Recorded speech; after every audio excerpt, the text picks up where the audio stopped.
evening. Welcome back to A Beer a Day with TK. It's December 7th. We're checking in with our 7th beer on the Brewer's Advent Calendar from Kalea. Now, if you notice, it looks like if we were playing Connect 4, I would have hit 4 in a row here.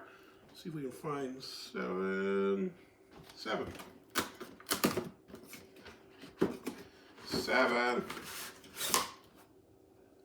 Kurpfalzbräu, another Helles lager. You know, this box is kind of cool. I do enjoy it, but it does look like there's quite a few Helles lagers. Let's see what we got on here. 1, 2,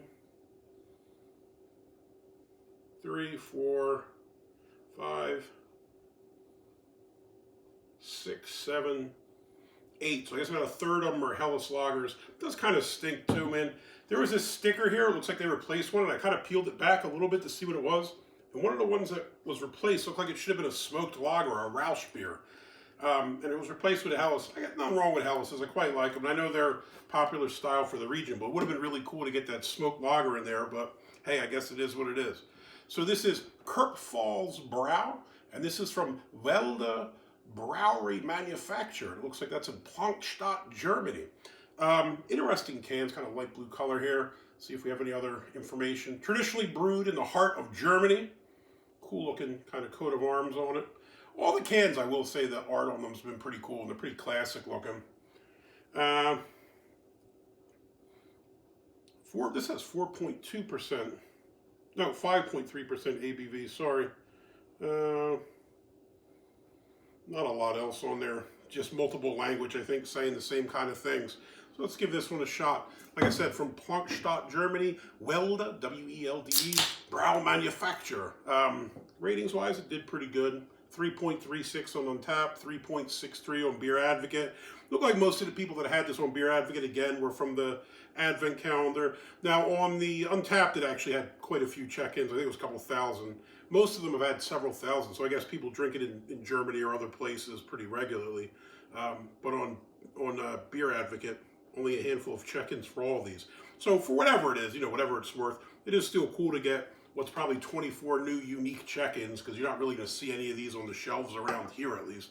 So, color, this is another really light yellow one. If I'm going with the chart here, I'd say maybe like a 3 straw. This is crystal clear. I can see right through it. Fair amount of carbonation. I would say medium to maybe a little bit of a, it's not super aggressive. Really nice slow moving bubbles.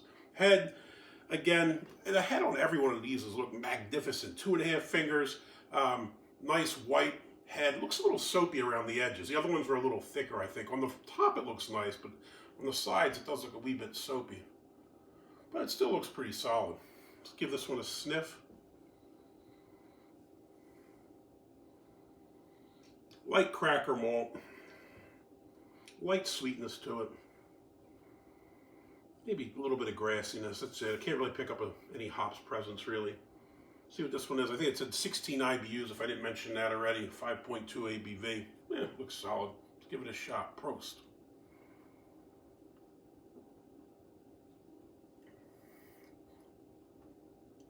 Medium light body.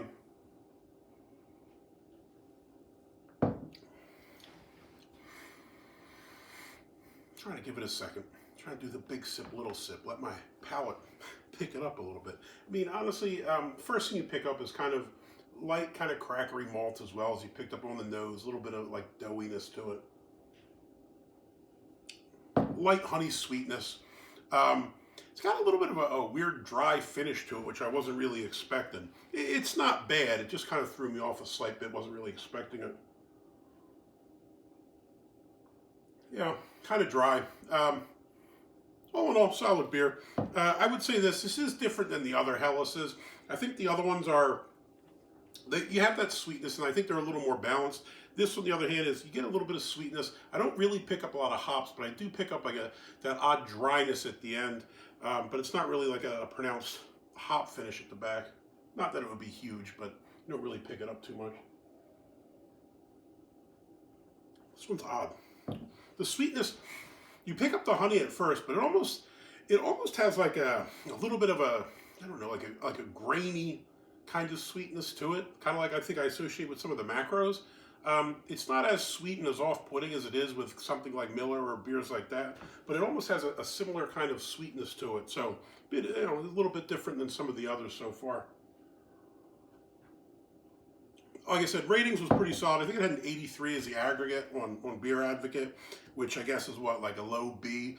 And I'd say that's probably about a fair score. I don't think it's a spectacular beer, but it's certainly, you could do worse than this. There's nothing wrong with it. This is a nice sessionable beer once again. And I think that's the thing with all these Helles beers. You got to kind of know what you're walking into. It's not going to be huge hops, all these dynamic flavors. They're just kind of nice sessionable beers. And I think this fits that role. So for that reason, I would say for this one is called, what is it now? Kurpfalzbräu. You would get a thumbs up. I would drink another one. If you like the video, give me a thumbs up, hit that like button. If you want to see more videos like this, please hit subscribe. As always, you got any comments or questions, jump in down below. Hey, have you had this box? If so, what do you think of the Kurpfalzbräu? Did you think it was solid or just think it was kind of middle of the road? I thought it was all right. It's not too bad. Looking forward to see what the next ones are. I'm hoping to check some of the other ones that aren't Helles or Heffies. So hopefully, I don't know what's going to pop up next. We're on we're up to 8. See what comes up tomorrow and see what we find. Hey, till next time, cheers.